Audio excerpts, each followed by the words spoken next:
Hello everyone. As you might be aware, I recently got a new puppy, so I thought this would be a really good opportunity to talk to you about how to choose your new puppy and things to help you think about the behaviours or the traits that they have that might make them a great family pet for you. But also I think this video will be really important in having a think about your current dogs and what other behaviours and traits that they have that either might annoy you or be frustrating, or that you just think are a little bit odd and want a little bit more explaining about. So generally when we think about dogs and the types of dogs that there are 7 main types. The first one that we're going to talk about is the toy dogs. So your toy dogs were initially bred as lap dogs or ratting dogs. They were designed as a companion dog to keep the laps of their owners warm and potentially, I think the theory was to keep them fleas away from the people, but I'm not sure really how that works or where the theory stands, but that was the thought process. They are small, soft, content little dogs, so they do make great pets. Generally, they do have a lower energy requirement as well. Probably the biggest bad rap that they get is they can sometimes be a little bit cranky. And this often comes from the fact that they're smaller dogs and their ability to view their environment and pick up on some of the cues and body languages that they get from other dogs and also from other people can be a little bit thwarted. They don't really understand, or they don't get the opportunity to learn how to interact with those body language changes just because of their physical size. What they then know is they aren't sure how the world works. So they will sometimes have a growl or a snap if they're put in a situation that they're just not comfortable with. And they're merely saying, hang on, ease off, just give me some space and I'll be okay. So while they make great companion dogs and they do have low energy, just be careful because they can at times lack a bit of confidence if they haven't had that ability to learn those cues. Now, the second type or group of dogs that I'm going to talk about are the terriers. So terriers come in a huge wide variety. So think of your fox terrier, your Jack Russell terrier, and even your Staffordshire bull terrier. So these guys are bred initially to hunt vermin and small prey. They are sociable, they're robust and they're fearless and super energetic, despite some of them having quite a small size. They do vary in size from small to medium, but that high energy requirement is certainly something that we see in them consistently. They don't like to be pushed around, so these dogs will stand their ground and they'll let you know if they're not happy about something.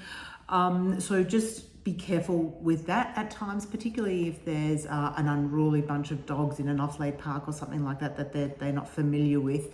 That can at times cause some concerns for people. They don't like being alone, so if you do have, spend a lot of time at work, or they will be spending a lot of time alone, they can develop some separation issues, so that's also something to be very aware of as well. The great things about them is how social they are. They're really confident. If you've got rats and mice, or if you live on a farm or back lane and in inner city Brunswick, they can bark along the edges and deter them. So that can be a real pro for these guys. Really good positive thing for these guys.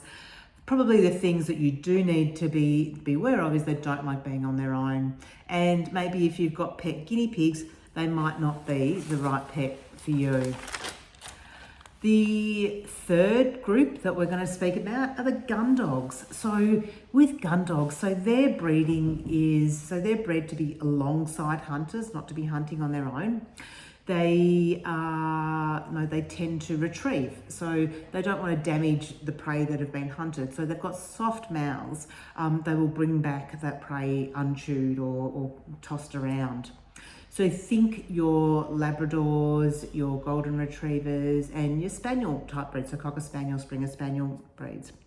They tend to be very light-hearted, they're social, and they have a really strong desire to work.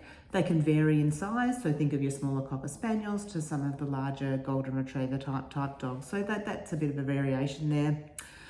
They're really good at handling adversity. So if their environment isn't the same all the time, or you've got a really busy family life, a lot of stuff, and you move around and you might have a lot of different people coming and going, they're a good dog to have because they handle chaos. They kind of thrive in it. That comes from, that sort of hunting, being in an unpredictable environment from when they go on hunts. So because of that, they're really socially robust too. One thing to consider is that lightheartedness can carry on for a long time, and a lot of people, particularly with the Labradors, they say, "Oh my gosh, they're just puppies forever," and they tend to take a long time to grow up. So have a think of those things. The other thing is, because of that working alongside the hunters, they have a tendency to pick stuff up. So you might find them picking up things off the floor and creating them and putting them in their bed, and they might just have a pile of your stuff. They might have the kids' nappies, they might have their favourite teddy bear, they might have all sorts of stuff. And for some people that can be annoying. I probably find it quaint, maybe not if it's a dirty nappy, but just consider that side of it if you're considering one of these guys. The fourth breed of dog, or group of dogs, should I say, is the hounds. So in these, again, quite a diverse range of dogs. We have the sight hounds, so think your greyhounds, whippets, wolfhounds. Then we've also got your scent hounds, so those that pick up on scent, so beagles and the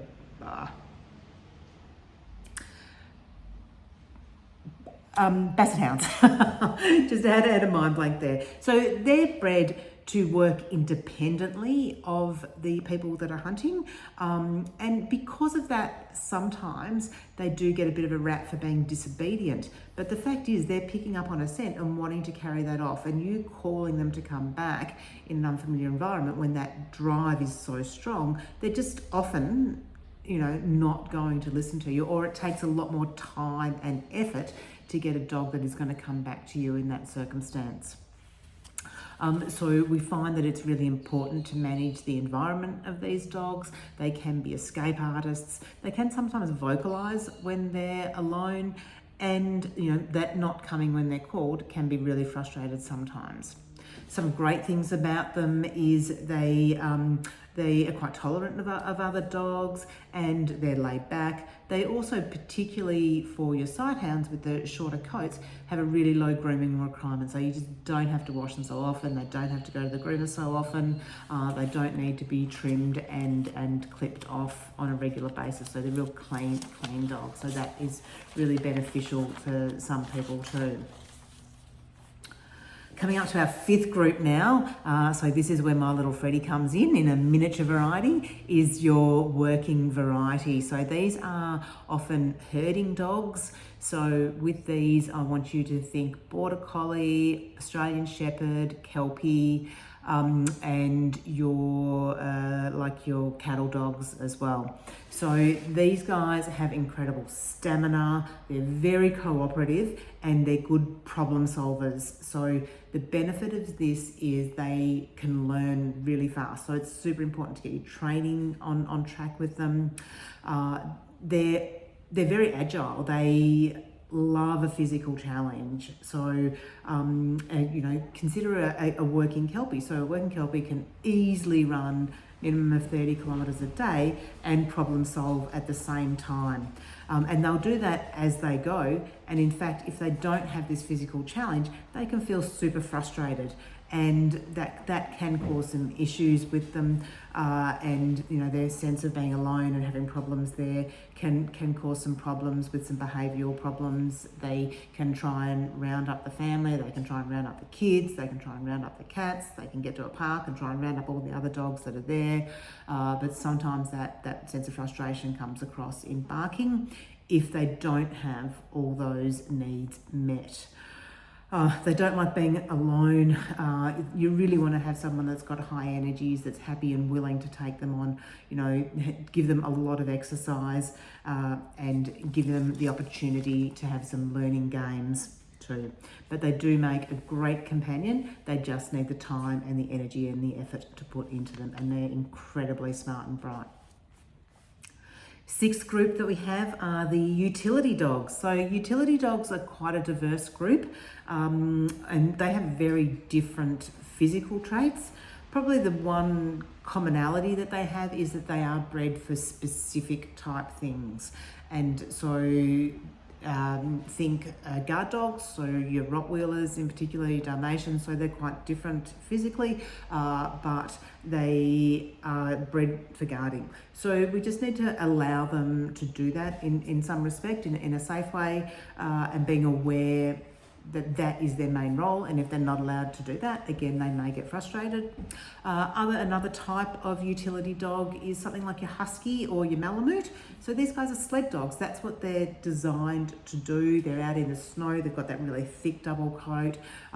So, you know, if you live in a really hot or warm environment, that might be tough for them. And also if they don't have the exercise from being out and about a lot, that could be frustrating to them. The thing with those breeds is their loyalty is unrivaled. They're very task orientated, so if they've got a job, they're right onto it.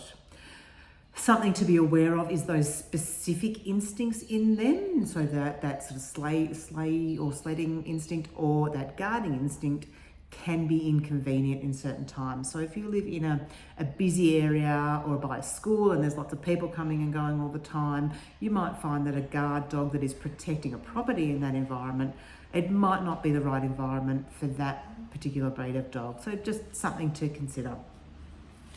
So the final group of dogs that we've got are the non-sporting dogs. So your non-sporting dogs, so again, they tend to be a really mixed bag, and they are dogs that are bred more for their aesthetics, and so the way that they look, and they have been bred down in the lines to further promote the certain looks. So think of breeds like your British Bulldog, your Pugs, Chow Chows, and your Shar-Peis. They tend to be a lower energy dog, so you know they don't require as active a family or as much walking as other breeds. But we just need to be careful sometimes with these guys, you know, or be aware that some of those traits, if they've been bred down, there can be some concerns, particularly if those traits vary a lot from what our wild dogs look like. So if you think what a dingo or a wolf looks like, if you've got a dog that looks significantly different to that, just be aware. So certain things like your, what we call the brachycephalics, which is all your snub-nosed or short-nosed breeds. If your long nose is then squished into a small space, airways are narrow, trachea is narrowed, you have more skin folds. There's variations and things that we need to be aware of. Soft palate can be enlarged and thickened because everything's kind of squished up. And that can have some medical impacts. And some of these guys, and in fact a lot of these guys do need surgery to fix some of the breeding that's gone on to allow them to breathe, particularly in warmer weather. The other thing is dogs with wrinkly skin. So if you've got a Shar-Pei that's been bred to have wrinklier skin, we do tend to see issues with skin infections being more prevalent. They tend to have what we call rolled eyelids or entropion, where the skin is so wrinkly, their eyelids roll back into their eyes, and so they're prone to getting ulcers and often need restorative or reparative surgery to lift those eyelids out so you're not causing some ongoing problems. Ear issues as well. Again, the skin down the ear is a continuation of the skin in the rest of the body, slightly different. But if that's narrowed and thickened and you're getting increased secretions happening, those dogs are going to be more prone to ear infections. I think the best thing is, you know, some of these dogs make great pets. They have low energy levels, they're really social because they're bred being around other dogs, but occasionally they can have unpredictable temperaments. If this is a dog or a type of dog that you're considering, really good idea to consider just going to your vet and having a chat, just so you're aware of some considerations that there may be. So that's the 7 main types of dogs and the main groups of dogs that we've got. But I just thought I'd touch base quickly on a couple of different groups. So your mixed breeds in particular. So your mixed breeds tend to be a combination of breeds. So if you, for example, have got a Beagle ear. So a Beagle ear is Beagle and Cavalier. So you've got that one dog with a really strong prey and scent drive, and then you've got this other dog that is a lap dog and social and smaller. So if you want that type, if you want the Cavalier, you might not always get that in that breed. So just be aware that you could end up with a dog that is more beagle as far as their scent drives go, as compared to the other. So again, you can get a variety of outcomes once you start to mix breeds of dog. The other, really common dog that we're seeing a lot of, and obviously one of my favourites because I've got Allie, is the Oodle. So Allie's a Schnoodle. So Schnoodle is a cross of a Schnauzer and a Poodle. But think your Labradoodles, your Cavoodles. There's Bordoodle, so your Border Collie Poodle cross. So there's so many varieties of Oodles at the moment, and often you can get some really lovely mixes of the two. One of the main reasons that they were started to be bred was because of their low shedding and reduced allergy components. There is no standard for these dogs, so you can't always guarantee what you're going to end up with. The best advice that I can give is if you see the parents. If you know what the parents look like, you can really start to get an idea of what the pup is going to be like. But think about, the previous discussion about those different types of dogs and where you might end up. Allie being a Schnoodle is the Schnauzer and the Poodle. So she has a real strong terrier type drive. She loves to chase small things. That's her main thing. But she is very, she loves a cuddle. She loves sitting on the couch with you. And that's, one of the joys of having her in our life. I really hope that's given you a really good understanding of the different types of dogs. Of course, within those types of dogs, there are always personality traits that will vary a little bit with them. But genetics is such a strong part of what makes up a dog. And I think, if we're going to consider things for new dogs or our current dogs, having a real good consideration about those long-held genetics is certainly a really important decision-making tool. Thanks for listening, guys.